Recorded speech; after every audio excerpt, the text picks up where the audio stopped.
just for those of you here, this is our 20th speakers series session. We're having, we did 8 the first year, 9 the next year, and then we've done this is the third one. So here we are at number 20. So we broke into double sets of 10. I don't know if that has any significance, but you numerologists can let us know. Let me just say a couple things here before we introduce Jack. When his slides come up and they're on full screen, if you want to just have his headshot on there, go to the upper right of your the black screen of Zoom, click view and click speaker view, and you'll only get his headshot there. If you leave it on gallery, there'll be a little film strip of 4 or 5 on the side, and sometimes that comes into the slides a little bit. Also, please mute yourself when we Jack gets started here, and we'll questions will come through the chat function. If you run your cursor down to the bottom of your screen and a bunch of the icons come up, just click on chat. Now, if you do not have chat on there, move to the right where it says more, click that, and chat will be one of the options that are available there. Let me introduce our speaker. It is Jack Bales. Jack is has retired in 2020 after 40 years of service as a reference librarian at the University of Mary Washington and Library in Fredericksburg, Virginia. He was recognized for his years of service, exemplary service, as the inaugural recipient of the Richard V. and Rosemary A. Hurley Presidential Commendation for, quote, exceptional service to the university, close quote. 40 years, you get to do a lot of stuff. Yeah. Before and after retirement, Jack was active researching and writing about a variety of topics, from activities of the Horatio Alger Society, an examination of the writings of Kenneth Roberts, a very good mid-20th century historical novel writer, and of course, the Chicago Cubs. Jack has published 2 books related to the Cubs, or at least that franchise. 2019, he issued Before They Were Cubs, the early years of Chicago's first professional baseball team. And more recently, the Chicago Cubs Shot for Love, a showgirl's crime of passion and the 1932 World Series. I'm sure everybody's going to be on Amazon any minute now and say, where's that one? Tonight, he'll present on the decline of the 19th century Chicago White Stockings with the presentation, Beer Beats Them, the Chicago White Stockings and the End of a Baseball Dynasty. Jack, if you want to bring your slides up. Okay, let me share my screen here. And let me click on it here and share. And let me click over here to the icon I want, which is right there. And that should do it, okay? Looks good. Okay, great. Okay, thanks everybody for being here. I hope you enjoyed this. I've had a lot of fun putting the slides together, and got some contemporary newspaper articles, contemporary quotations, and a lot of fun doing this. And I think it's going to be very entertaining too. So thank you very much.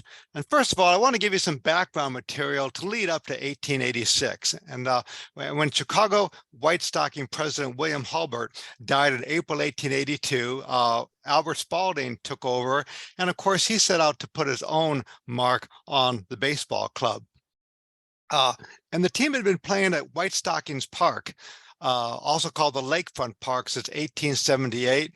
The ballpark was located east of Michigan Avenue and south of Randolph Street. It was an easy walk from the Chicago's city's main business district. And as some of you probably know, at this time, the park's foul lines were quite short, just 196 feet from home plate to the right field fence, and about 300 feet from home plate out to center field. In fact, it was so easy to hit home runs that at that time, home runs were counted as ground rule doubles, not home runs. Seeding 2 was an issue. Albert Spalding solved this after the 1882 season by doubling the seating capacity from about 5,000 to 10,000. He also added 18 private boxes on top of the grandstands. The White Stockings now had a remodeled ballpark, but unfortunately, there was no immediate glory for the team finished in second place in 1883. It got worse the next year. For the spring of 1884, Chicago's newspapers reported on a kind of a possible problem with the ballpark, with the owners, I should say. It was just a lack of discipline among the ball players, which really got Spalding and Anson, of course, kind of upset too, as well. The Chicago Daily Tribune announced that, quote, Captain Anson declared that he was not going to stand for any foolishness this season. No late hours, no bumming, no indifferent play, and that he would fine every man who fell short of strict obedience in this respect and double the fine for each succeeding offense. And of course, Anson was the captain and manager of the team. He was a well-known Adrian Cap Anson, who had joined the team in 1876. And the Tribune continued that Spalding had told Anson back then that to enforce discipline, he could even hire private detectives to follow any player who left the hotel at night to go outside and kind of roam around on his own. The White Stockings played Boston that month, and two of the players were fined $50 each for drunkenness. And the Tribune in its article continued that if reports about the players, even half of the reports about the players had been true, 2 or 3 other players should have been fined earlier in the season for drunkenness and being seen in public drinking. Now, the White Stockings finished the 1884 season in 4th place, and the news wasn't all bad, though. I gotta mention that, because Mike Kelly won top honors for this .354 batting average. Also, a rule change this year put balls clearing Chicago's short outfield fences as home runs and no longer ground rule doubles. And on May 30th, Ned Williamson became the first major league player to hit 3 home runs in one game, and he topped the league that year with 27. And I vaguely recall reading, I think this record stood until I think Babe Ruth might have beaten it. It might have been in 1919. I'm not sure now, but Babe Ruth finally beat that. And here we go. Into some of the problems that Spalding had, and he had more problems than just his fun-loving, hard drinking, I suppose, players, because he was now forced to look elsewhere for a ballpark. And it turned out the federal government, not the city of Chicago, owned this lakefront property. And as it turned out, the city did not have the authority to allow any person or party to use public land for either private or commercial purposes. So Spalding decided to relocate to Chicago's heavily populated west side, and he chose a city block bounded by Congress, Thrumas, Harrison, and Throop Streets. There'd be other changes in 1885. Now, Spalding was really serious when he said that the team needed more discipline, and he stipulated that during spring training in 1885 down south, Hot Springs, Arkansas, the team would practice both during the day and at night too. So you kind of like keep the team members in line, make them practice during the day and also at night. And all this work paid off. The White Stockings won 18 of their first 24 games, all on the road, and more than 10,000 fans inaugurated the new West Side Park on June 6th. They filled all the seats. They packed all the seats. They packed the bicycle track that encircled the club, the playing field, I should say, and they even sat on windows across the street from the ballpark. They finished the 1885 regular season with a remarkable 87-25 and 1 record, 2 games in front of the New York Giants. The Philadelphia Phillies, in fact, were in 3rd place all the way back some 30 games.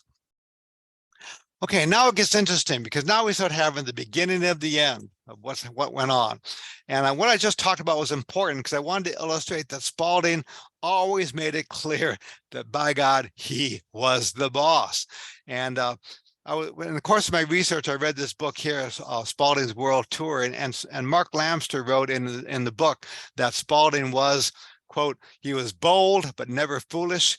He did not drink to excess and forbade those who worked for him from doing so. In fact, members of the White Stockings were trailed by Pinkerton detectives to ensure their compliance with his temperance policy. He knew how to delegate, but when matters were pressing, there was no question as to just exactly who was in command. And that's his big point that he wanted to make. And so while working on all my Cubs research, I went through all of the Chicago's newspapers on microfilm, and I know some were on newspapers.com, but not all of them. I don't think the Herald was, the Times was. I don't think the Chicago Evening Journal was, at least for these years. You know, again, I worked in a library, and I spent all my Christmas break huddled over microfilm reader printers. I had my slippers, a radio there. I had my colleagues all loved this stuff, and they set up shop for me. They made sure the microfilm reader printers are working. I spent many years doing this. And I discovered that what Lamster said was not an understatement. For example, I came across this obscure article not too obscure, in the Chicago Daily News, which is one of my favorite papers. That anyway, during the World Tour of 1888 to 1889, Ned Williamson injured his tree. As I recall, he fell down on kind of a cinder infield during a game. And Chicago Daily News columnist Eugene Fielding, he wrote that, quote, Mr. Spaulding deducted $800 from Williamson's salary on account of that protracted illness, and $500 more for Mrs. Williamson's expenses on the trip around the world. Eugene Field was a very well-known and very popular columnist for the Chicago Daily News. He was a big Chicago baseball fan. His column was called Sharps and Flats. His literary reputation today rests not on his baseball acumen, but on his children's poetry. He wrote Little Boy Blue, you might know that, and also Winkin', Blinkin', and Nod was another one of his poems. Financially, 1885 was a good year for the White Stockings. The players benefited too. They had signed temperance pledges in April before they left Chicago for spring training, and in keeping their word and from winning the league pennant, each eligible man was promised $100. But there were still postseason games to play. In 1884, the leading teams of the National League and the American Association had faced off in what was called the United States Championship, a series of games. The Providence Grays defeated the New York Metropolitans, and of course, not surprisingly, another similar series was planned in 1885 between the White Stockings and the association's lead leaguer, the St. Louis Browns. Unfortunately, the Chicago players' discipline and drive ended after they clinched the league pennant. One Chicago reporter said that there was a complete and utter lack of interest in ball playing. And after the first game on October 14th in the best-of-7 series, the Chicago Daily Inter-Ocean wrote that the Chicago's played a very poor game, both at bat and in the field, while the visitors played a creditable game on both points. The game ended in a 5-5 tie that was called on account of darkness after 8 innings. The Browns forfeited game 2 after they got into an argument with the umpire and walked off the field. Prior to game 7, the two managers agreed not to count this forfeited second match, which left the series even at 2 games each and 1 tie. They split the 2 games, as you see here, 2 games each. The deciding game was played on October 24th, which Chicago resoundingly lost by the score of 13-4. That made the series 3 games for St. Louis, 2 games for Chicago, and 1 tie. And now we get to really see Albert Spaulding's temper and his disposition at full temper. He was, and I found this a lot about going through these newspaper articles, he was unwilling to accept the fact that his team lost, and he bitterly complained all through Chicago's newspapers that Chicago had, by God, not agreed to forfeit that second game, and that the teams were now tied at 3-3. He wanted to play St. Louis one more time, but the members had all disbanded, went back to their separate homes, the teams all disbanded, and so the two clubs decided to call the contest a draw, and that was it. And that decision, Sporting Life wrote, quote, ends all further controversy on the subject. But what did not end, though, was Spalding's real frustration over what one sports writer called his team's, quote, miserable exhibition of ball playing. And newspapers had reported that Captain Anson had reprimanded George Gore, center fielder George Gore, for his laziness during game one. In fact, Spalding had suspended Gore without pay for the rest of the postseason, with the future evangelist Billy Sunday, shown here, taking Gore's place in the outfield. And according to Spalding, quote, unquestionably, our boys have played very poor ball during the entire series, and their interest in play was gone. But on the other hand, I saw sports writers argue a different philosophy to all this. There were no monetary rewards during the postseason, so it's not surprising that the players had little interest in baseball. The fans didn't show up, they had no interest. After all, the season was over, get on with other things. What's to attend a game for? Why bother?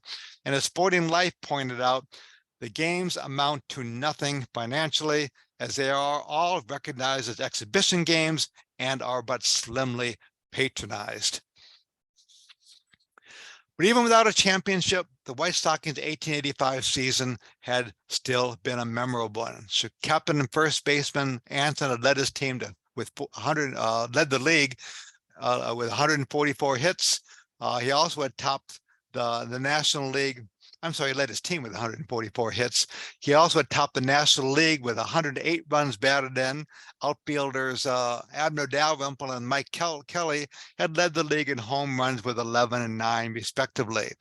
The National League had legalized overhand pitching in 1884 in November, I think it was, and pitcher John Clarkson won 53 games and finished the season with a 1.85 earned run average. So naturally, I think at this time you could reserve 12 players, and Spalding lost little time in reserving his star players. And by early November 1885, most of them had signed to play for Chicago, including the mighty George Gore, who by this time, I guess, from what I understand, had kind of gotten back in Spalding's good graces. I mentioned temperance. The team members all met up in Chicago on March 13th, 1886. They're going to go to Hot Springs,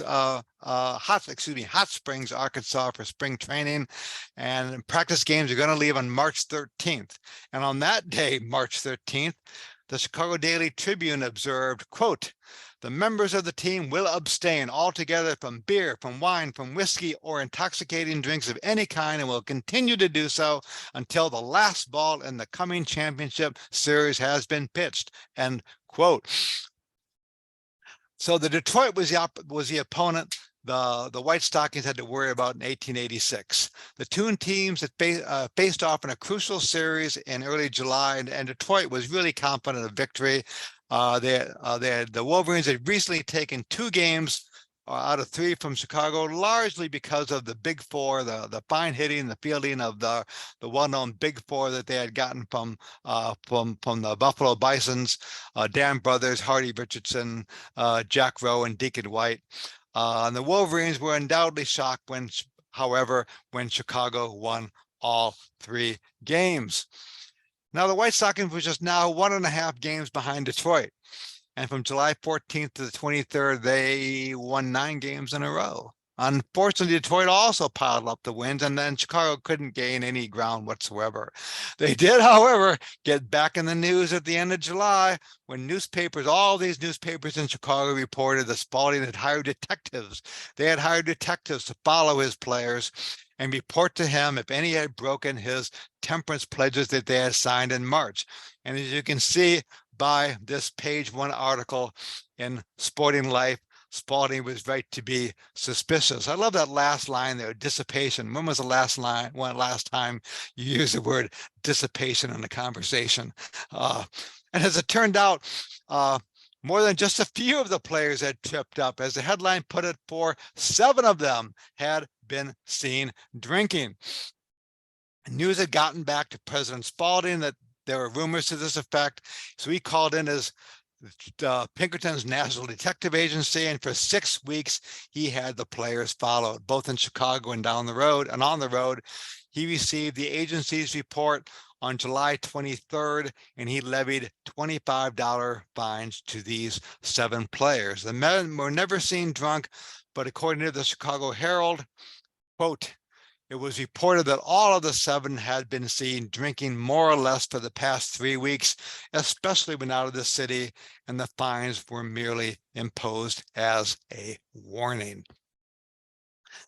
Now, Mike Kelly, who was renowned as a prankster who loved both liquor and a good time, he admitted to sports writer Harry Palmer that he occasionally, quote, enjoyed a glass of the foaming or a bracer with a little sugar. It did me good, and I wanted it. And when I wanted it, I got it. And that's all there is to it. As I said, Kelly was a real prankster. There was one umpire in the games back then, and when the umpire wasn't looking, he liked to go from second to home by way of, the pitcher's mound, so to speak. And so he kind of tended to bypass third base a lot. Now, for his part, Spalding admitted, and this kind of got me, Spalding admitted to Palmer that no, his men had not gotten drunk at all. He'd only taken an occasional drink, but he did say that reports had reached him that compelled him to take action. I remember when I said earlier that he wanted to show his players that he was in command. But then I got the impression, and I did get the impression, though, that a lot of sports writers didn't agree with this. They thought Spalding, was kind of being a jerk, that he was way too hasty for taking action. After all, the players had not lost a game since July 13th, and critics thought it was better that fines should be imposed after defeats, not after victories. But this timing was of no concern to Spalding. As I said before, he was the boss, he was in command, and by God, he wanted those ball players to remember that they had signed contracts to abstain from drinking, and they had signed an agreement that said there would be no drinking, and that they were to obey all policies, all procedures, and all rules. And to their credit, the men may have been unhappy, but they did not let up in the championship race.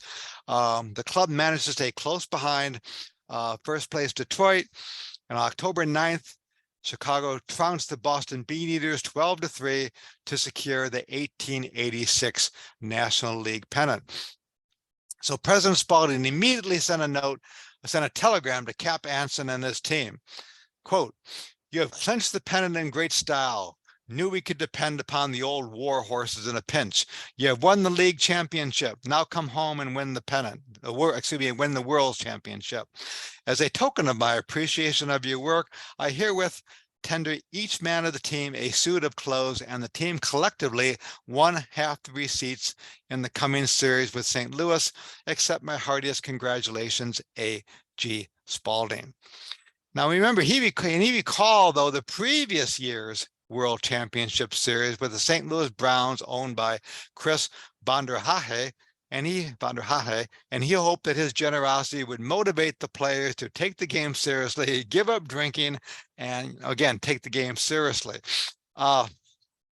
Spalding had agreed to play the Browns on the condition that the winning club received the total gross gate receipts. And he also made stipulations concerning the playing rules, the selection of umpires, all these other things he stipulated. As he told the Brown owner, quote, "In view of several misunderstandings that occurred in our series last season, I deem it wise to have all these conditions agreed upon and understood." The Browns president did agree, did understand. He agreed, and the men agreed to play in a best-of-7 series in mid-October. 3 games in Chicago, 3 games in St. Louis, and if necessary, a 7th game would be played at a mutually agreed upon place. So The temperature was only in the mid-50s when Chicago on October 18th, but every single seat in the Chicago ballpark was filled for the first game between the National League and the American Association champions. The Chicago Times reported that the spectators found that it was warmer to stand up and yell than it was to sit still in silence, and in consequence, the noise was somewhat deafening. The home crowd undoubtedly yelled even more after the John Clarkson pitched a rather brilliant 6-0 shutout. Unfortunately for the White Stockings, St. Louis shut down Chicago and pitcher Jim McCormick in the second game, 12-0. In the third game, Clarkson once again pitched for Chicago. The White Stockings managed an easy 11-4 win. The White Stockings were now ahead 2-1, and the series moved to St. Louis. Now, Cap Anson had only John Clarkson to pitch because Jocko Flynn had a sore arm. Pitcher Jim McCormick was complaining of rheumatism in his feet. The tired Clarkson, really a workhorse, Clarkson was. He made a valiant effort, but the Browns evened the series 2-2 on October 21 with an 8-5 win. Now it gets really interesting again. Okay, right before the team left Chicago, Spalding had another ace in his sleeve, and he had signed pitcher Mark Baldwin from the Northwestern League. And the club president had told Cap Anson that, hey, Mark Baldwin, I think his exact words were, he'll be good in a bind in St. Louis. He'll come in handy, if their team gets in a bind in St. Louis. And that bind appeared in Game 5. But the Browns owner, Van der Hahe, objected to Baldwin pitching because he said, hey, he had not pitched in the game all season long. Spalding cannot bring him here at the final hour and expect him to pitch in the postseason. And even though, Spalding made all these rules with a selection of umpires, they didn't know what to do. And so St. Louis protest was upheld, but you know how they upheld it? With a coin tip. That's how they upheld St. Louis' protest, with a coin flip. Sorry, Spalding, you're on the wrong end of the coin flip. You lose. So Anson needed to rest Clarkson, so the team captain had little choice but to start shortstop Ned Williamson as pitcher. He was a shortstop. He pitched only into the second inning and was replaced by outfielder Jimmy Ryan, and the Browns easily won that game 10-3. So as you can see here, Chicago had won 2, St. Louis had won 3, and there was a game 6 to play on October 23rd. So both teams were on the field for what would turn out to be the final match of the season. Now, Clarkson was throwing his fourth game in 6 days. He carried a 3-0 lead into the 8th inning, but then St. Louis scored, and then Chicago left fielder Abner Dalrymple, to his everlasting regret, he misplayed Arlie Latham's long fly ball overhead into the left field. 2 more St. Louis players scored. The score was now tied 3-3. The Browns' Kurt Welch, the infamous Kurt Welch, you probably heard of him. He was on third base in the bottom of the 10th when Clarkson threw a pitch that got past catcher Mike Kelly. I had a lot of fun working on this part right over here, because the newspaper accounts, and I read all these newspaper accounts, and they differed as to whether it was a wild pitch, it was a pass ball, and some sources say it was a pitch out. In fact, not either one of those. In fact, according to the Chicago Daily News, third baseman Tom Burns gave catcher Mike Kelly a signal to catch Kurt Welch at third base trying to steal. So Kelly played slightly away from home plate, but quote, Clarkson put a ball over the plate, which Kelly just touched with his fingers and bounded away to the grandstand while Welch came in with the winning run. So this has become one of the most famous plays in 19th century baseball, with the victorious Browns receiving the total gate receipts of the series. It's often been mythologized as the $15,000 slide. But one no game day account I could find anyway indicate that Welch actually slid. The Daily News said he just came in with the winning run. The Sporting News reported that he trotted home. And also there was no $15,000. The gate receipts from the 6 games amounted to $13,920.10, not $15,000. I'll get into what the Chicago ball players and Spalding thought of the game, because this is really important and it had a lot to do with the end of the season. But first of all, the Chicago still had a lot to be proud of. They had finished the 1886 season with 90 wins, 34 losses, 2 ties, and 2.5 games in front of the second place Detroit. And Chicago had led the National League in various categories: 900 runs, 673 runs batted in. Many individual White Stocking honors. Mike Kelly led the league with a 388 batting average. Anderson had second with 371. Good old John Clarkson, the pitcher, the workhorse, won 36 games for Chicago, and the captain himself was proud of his men. He reminisced in his memoir that the team that brought the pennant back to Chicago in the years 1885 and 1886 was, in my estimation, not only the strongest team that I ever had under my management, but taken all in all, one of the strongest teams that has ever gotten together in the history of the National League. But now, okay, here it all gets worse and worse. Now we start the blame game. Abner Dalrymple, he was the World Series GOAT here. He had misjudged again. He had misjudged Arlie Latham's fly ball, and 2 men scored. He was upset with himself, but he was also upset with himself because, can you believe this? Spalding publicly blamed him for missing the ball, and also his teammates publicly blamed him. They needed a scapegoat, and good old Abner Dalrymple, who had worked so hard, he was the guy. Spalding has said after the game, quote, that Dalrymple ought to have caught that ball, unquote. And one player said that at least a couple of players on the team, quote, would have smothered the ball.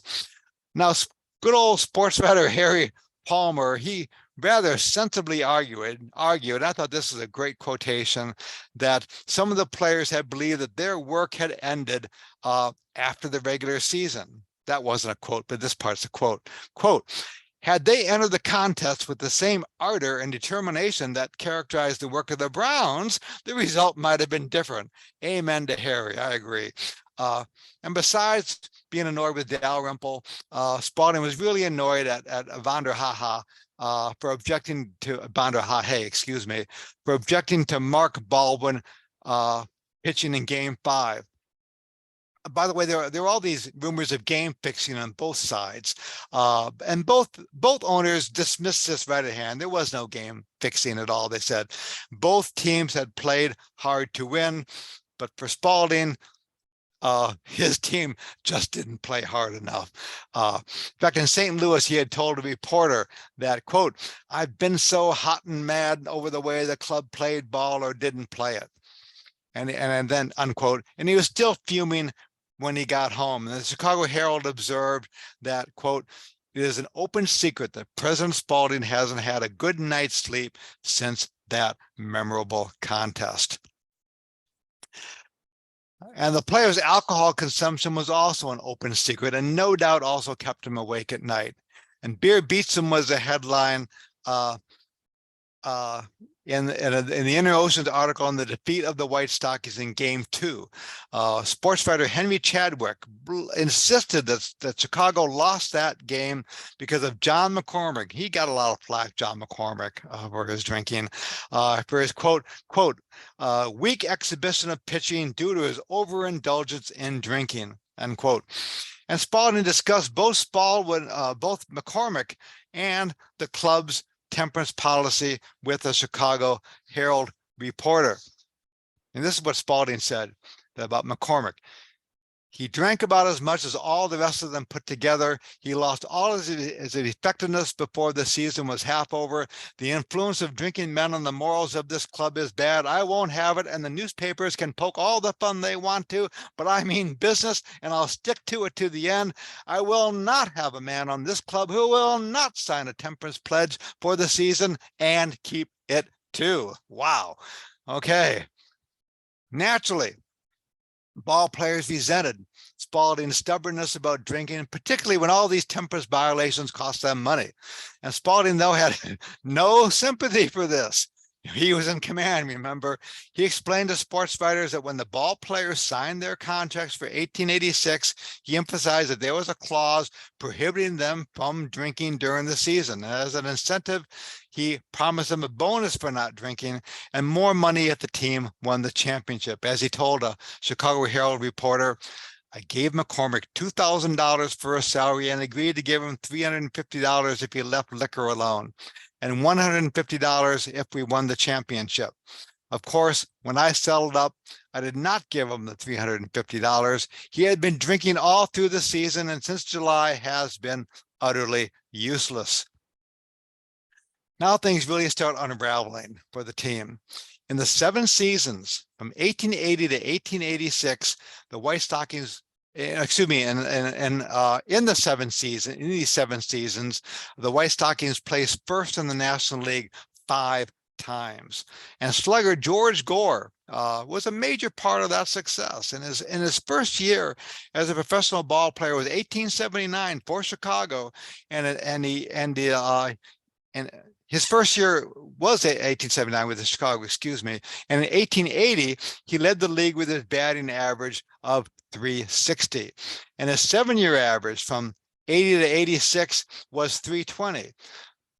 But he was also one of the men whom Spalding had fined in July 1886. Remember, back in July, they weren't even drunk. They had just been drinking a little bit, you know.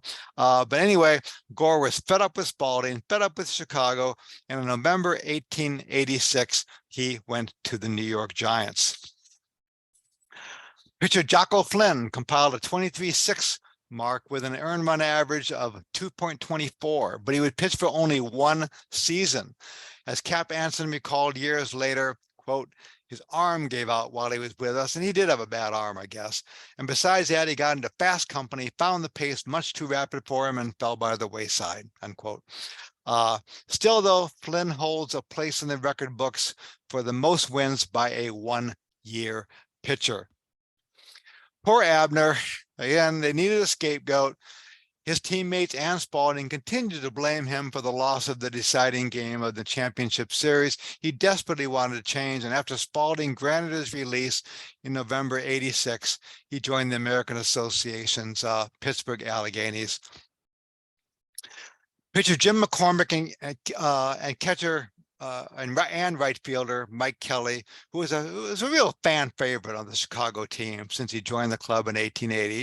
The fans just loved him, both on and off the field. They were still with the White Stockings at the end of the year. McCormick came to Chicago in '85, and in '86 he had a record of 31 wins and 11 losses. He would leave Chicago, though, and go to the Pittsburgh Alleghenies. As for Kelly, in early 1887, he announced that, quote, I've determined not to play with the Chicagos any longer. President Spalding and Captain Anson have not treated me properly, and for that reason, I have made up my mind to sever my connection with the champions. Now, Spalding was shrewd enough to negotiate a substantial price for Kelly's services, and in this case, it was $10,000 from the Boston Bean Eaters. And as they say nowadays, this news went viral, but newspapers began calling Kelly the $10,000 beauty or the $10,000 Kelly, as you can see here. And real quickly, articles went back and forth in the papers on Kelly and Anson and on Spalding on their relationship, and I got the impression that Spalding, or excuse me, that Kelly kind of respected Anderson down deep and didn't really dislike him all that much, as I said in that quotation. But I got the impression too that he really didn't like and respect Spalding too much. And I'm not sure about all this, but some of you may know more about this than I did. But I could see that they played kind of a game back and forth here. Probably get the most money, Spalding to get the most money. Anyway, Chicago's newspapers and fans were just nationally dismayed at the men leaving the team, with the Chicago Herald writing that quote, with the loss of Mike Kelly, the granite outfield of the Chicago baseball team is shattered. Abner Dalrymple, for 8 years guarded left field, has gone to Pittsburgh. George Gore, the great center fielder, has been captured by New York, and now by telegraph brings the news of Kelly's removal to Boston. These 3 athletes made up one of the most invulnerable outlets ever seen on the ball field. The loss of these key players did not deter Spalding from insisting that his men sign temperance pledges. Both he and Anson thought that the team would have an invincible team again. Said Anson to a Chicago Herald reporter, "We will put an invincible team in the field just the same." Anson, I found out, made this claim every year, whether the team was good or not. And in fact, sports writers even commented on it. But this year, though, there were all these new young ball players on the team, and along with all these veteran players, there was pitcher Mark Baldwin, who had played before, wanted to play before in the postseason, but didn't. There was left fielder Marty Sullivan. There was a catcher Tom Daly. There was the pitcher Harry Pyle. All these new players. Spalding and Anson predicted a triumphant season, but the team got off to a pretty poor start, losing 6-2 to the Alleghenies in Pittsburgh. Whilst the White Stockings held its first home game on May 6th, losing to Pittsburgh by the score to 6-3. By the way, I was pleased to see that Abner Dalrymple got a big ovation from the Chicago fans at this game, at their first home team. That kind of made me feel pretty good. He got a big ovation there. The battery of Pyle and Daly here, Tom Daly and pitcher Harry Pyle. Pyle had very little control over the ball, walked 9 batters. Daly, unfortunately, could not throw from home plate to second base. Guess that was kind of important, huh? Couldn't do it. According to the Chicago Evening Journal, oops, I didn't want to get that. Yeah, Chicago was outbatted, outfielded, outplayed, and after its 4th defeat in 5 games, one Eastern newspaper noted that the general feeling is that the Cub management has sold out Chicago's chances for the league championship. The new talent gave a wretched exhibition, and the only ball playing was that done by the old timers. The young players improved, though. White Stockings finished the 1887 season in 3rd place with a record of 71-50. Boston, with Mike Kelly, though, had to settle for 5th place, 16.5 games back. Marshall D. Wright asserts in his History of 19th Century Baseball that John Clarkson single-handedly pitched the team into 3rd base, his 3rd place, his 38 wins, accounting for nearly 60% of the team's total. Unfortunately for Chicago, Clarkson said in December that he wanted to play for Boston as his family lived there, and he joined the Bean Eaters in April '88.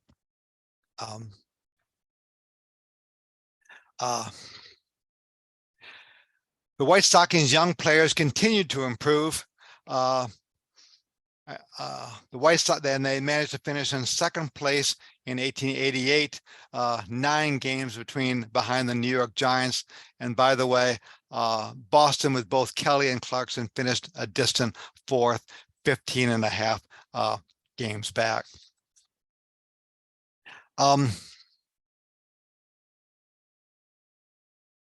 Anson's batting average started to fall a little bit. So did Jimmy Ryan did a little bit too, but they still paced the Chicago team.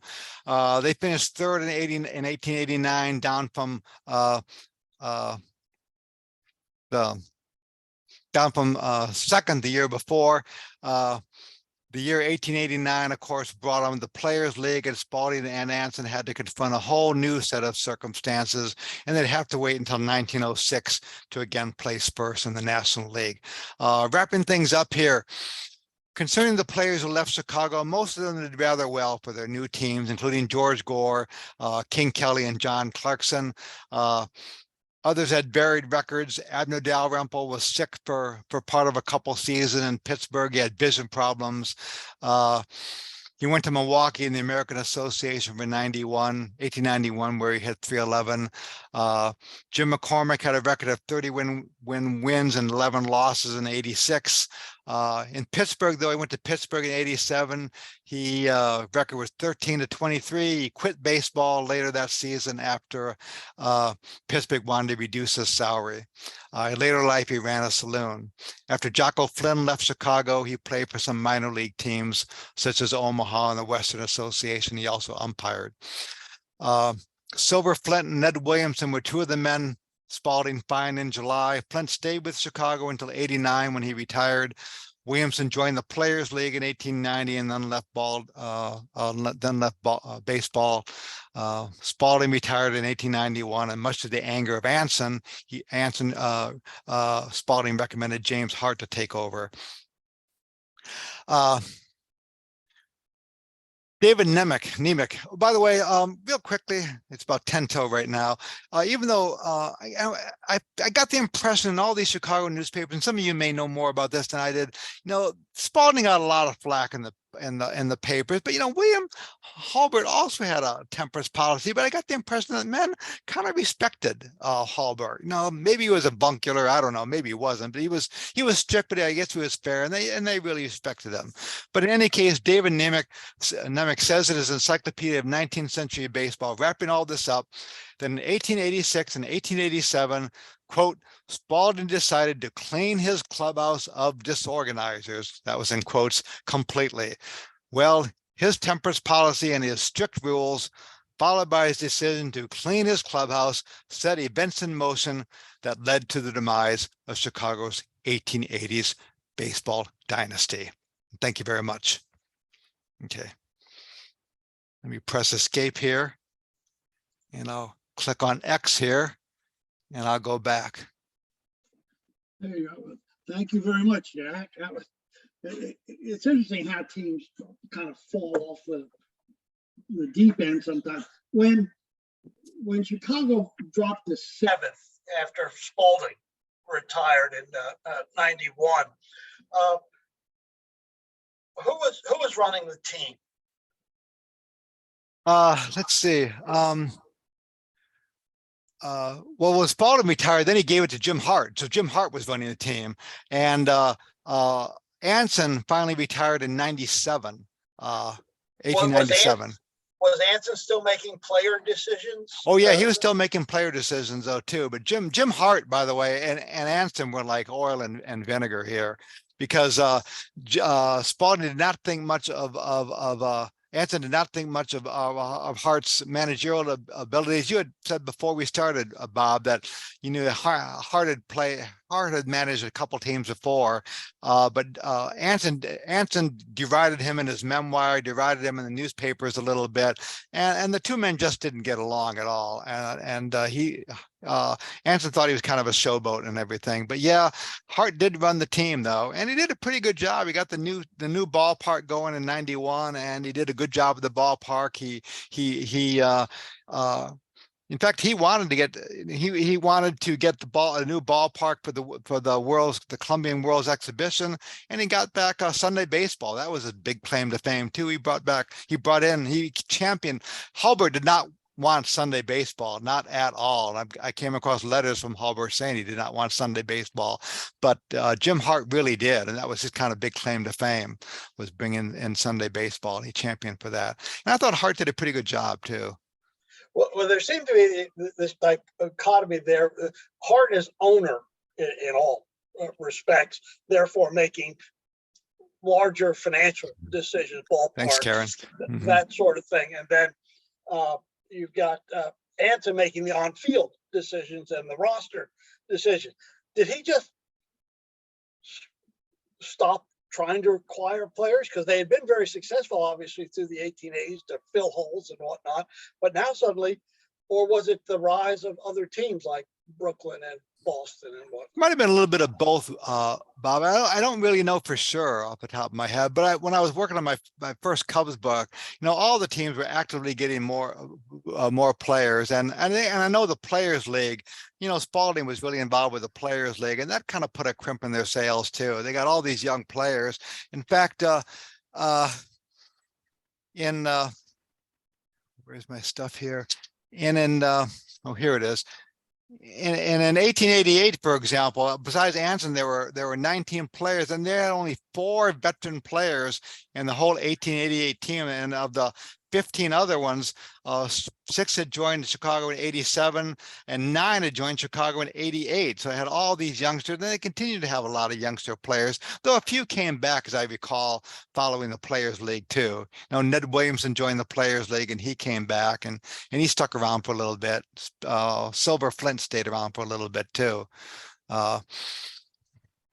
One story on Anson in 1891, which I always looked at as saying, he had lost a little bit of interest. He didn't keep up with the rules and whatnot. That was the first year of the draft, where major leagues could draft off of minor league rosters in season. It ultimately evolved into the Rule 5 draft, but at that point, it was just a way to get cheap players and not have to negotiate because they set a fixed price. And Anson drafted a player and made an agreement with the team, because he had to make a contract with the player and then agree to what he was going to pay the team for his contract. And he said, I'll pay you $1,500, which was the standard price, more or less. However, the new rule for the draft was it was $1,000. Young, president of the National League, wrote back or telegraphed Anson and said, you only have to pay $1,000. Anson said, I already promised $1,500. So he just seemed to be paying his attention as he was. And Chicago never seemed to come back. They did okay. They were competitive after that series with the Browns, finishing second and third. They were always in what we would call first division team, but they kind of fell off, and it became Baltimore, Boston, and Cleveland in the 90s. Well, one thing's for sure, the team ownership at that time and into the early years of the 20th century, the paper said one thing, and I'm good friends with Ed Hartig, the Cubs official historian, and he and I have talked about this for a long time, and he's gone through some minute records and everything, and owned by the Cubs and all, and in my book, I really tried to work with this a lot, but it's just maddening because the papers were very unclear as to who really controlled the team, and whether who might have been a figurehead at that time and didn't really do too much. Whether there was a banker involved. I have a senior moment. I can't think of his name, but he might have been just an unseen owner, an unseen person behind. John Lyons was his name, I think, behind the scenes. And even Ed Hartig said it was extremely confusing as to who exactly controlled things. A guy named Jason Cannon, whom I did a blurb for his book, and God, I have a senior moment. I can't think of the title of it now too. But he addresses the team ownership a little bit, and he found some interesting information in the Cincinnati Historical Society, I think, about this that he talked about. But it was very, very confusing at that time. Well, Jack, thank you very much. It was an interesting topic and an interesting, a lot of research. You had to dig through a lot of newspapers and your old time cranking through the love that stuff. Yeah, I love that stuff. Yeah, yeah. But thank you very much. It was an enjoyable time. Well done, Peter. Why don't you take it to the close? Thanks very much, you all, for tuning in too. Jack, I just have one question for you. Maybe you can debunk or affirm this. The story is that in one of those years when Spalding put the Pinkertons onto the players, Thanks, everybody. Somebody, a Pinkerton is supposed to have reported that he saw Mike Kelly drinking a glass of milk in a bar. Yes, I have heard that story. Yeah, and Yeah. and Kelly is supposed to have said, you know, how dare anybody accuse me of drinking a glass of milk? Yeah. I think that's true, though, To that too. Yeah. effect. Yeah. Yeah, I've heard that. And I read it a couple places, and I read it in a contemporary article too. So I think it is. I think it actually did happen. He was wonderful for those quotes, though, and his antics and everything. Right. He'd hide balls in the grass and out there. So he'd hide balls in his shirt tongue. So if he couldn't go get the ball, he'd pull one out of the grass or pull one out of his shirt.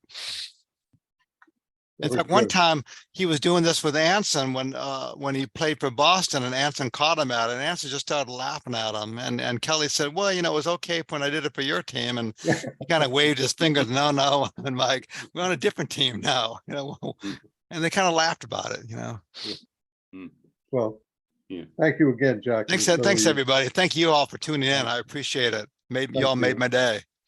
Yeah, can I say something? Yeah. I heard about that story about Kelly. I think it was lemonade. He was drinking. Lemonade. I Oh said, yeah, How dare you call me Lemonade, get me drinking lemonade? That's It was right. hard liquor. I think it was lemonade. Yeah. I think Yeah, it he was said lemonade. that. I think Right. you're right. Yeah, I think you're right too. Yeah. Yeah. Thanks, Mitch. It's all right. Anyway, I want to thank you, Jack, for a great presentation. Very good presentation. Yeah. Thank you so much, y'all. Uh, I applaud you. Yeah. Next, all right, before we get into, I just want to mention that next month, we'll be hearing a very interesting presentation also by David it's Lindenberg, and he'll be giving a presentation on John G. Long, or John G. Long John Riley, a baseball player and an artist.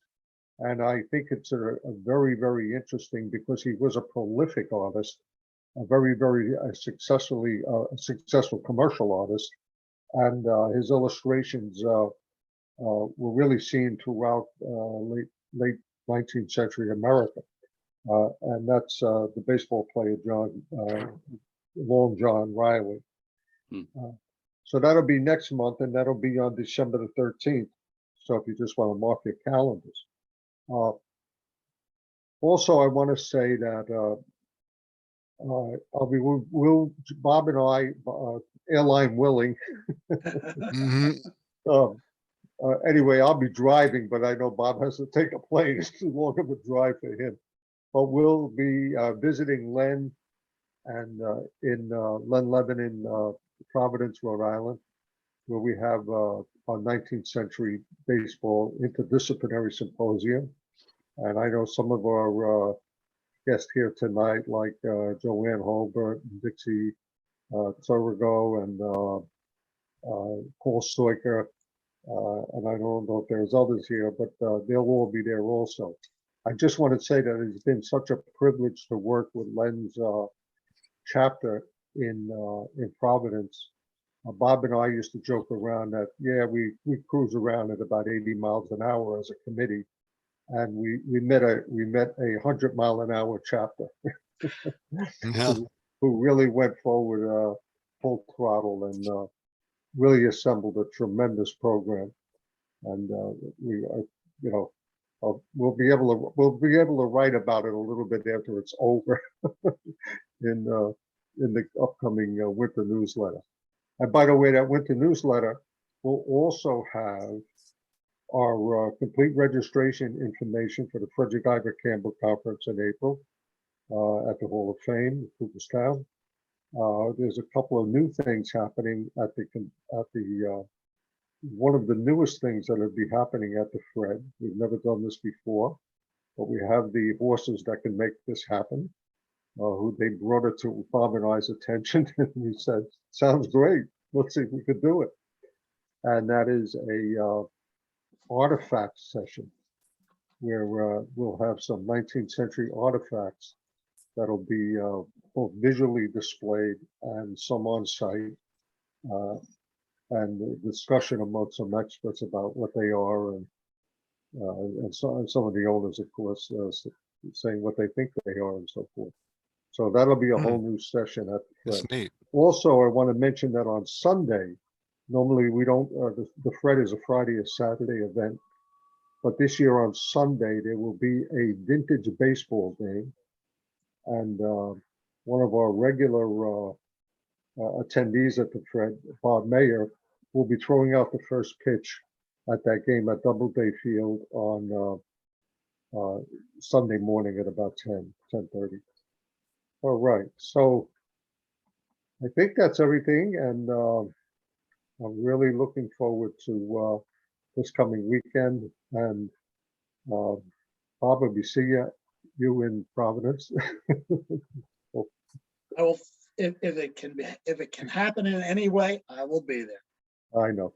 As long as the hurricane doesn't stop me. Mhm. Okay. Well, thank you again, everyone. And we appreciate you stopping in tonight. And again, Jack, great presentation. We'll see you all next month. And Thank Not you. at all. Thanks, okay, everybody. see Thank you you very much. See you this weekend, Dixon. Mhm. Hey, good night. Good night. All right.